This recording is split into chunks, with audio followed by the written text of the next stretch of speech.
પ્રસિદ્ધ યાત્રાધામ અંબાજીમાં શક્તિદ્વાર સામેના મુખ્ય માર્ગ પર મસમોટા ખાડાઓ પડી જતા વાહન ચાલકો અને યાત્રિકો ભારે પરેશાની ભોગવી રહ્યા છે। આકાશમાં ચાંદ દેખાય તેના બદલે રોડ પર ખાડારૂપી ચાંદ દેખાતા તંત્રની કામગીરી સામે ગંભીર સવાલો ઊભા થયા છે।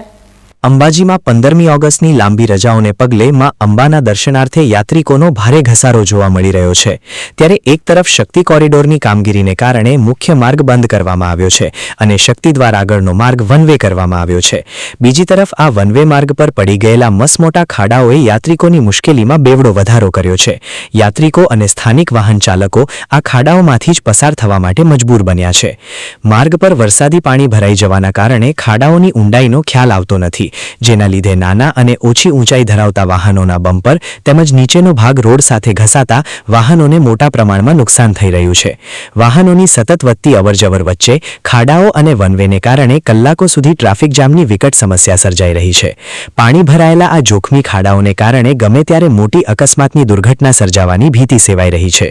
સૌથી નવાઈની વાત તો એ છે કે માર્ગ અને મકાન વિભાગ એટલે કે આરએનબી વિભાગની કચેરી પણ આ જ રોડ પર આવેલી છે, છતાં જવાબદારી સોંપાયેલા તંત્રના પેટનું પાણી હલતું નથી।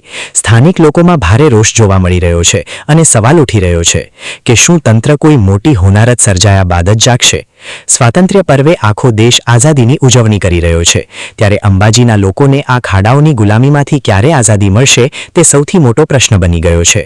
અંબાજી શક્તિદ્વાર સામેના આ જોખમી ખાડાઓ યાત્રિકો માટે આફતરૂપ સાબિત થઈ રહ્યા છે, ત્યારે હવે એ જોવું રહ્યું કે માર્ગ અને મકાન વિભાગ ક્યારે આ ખાડાઓનું સમારકામ કરીને વાહન ચાલકોને મોટી રાહત આપે છે। વિક્રમ સરગરા, બીકે ન્યૂઝ ચેનલ, અંબાજી।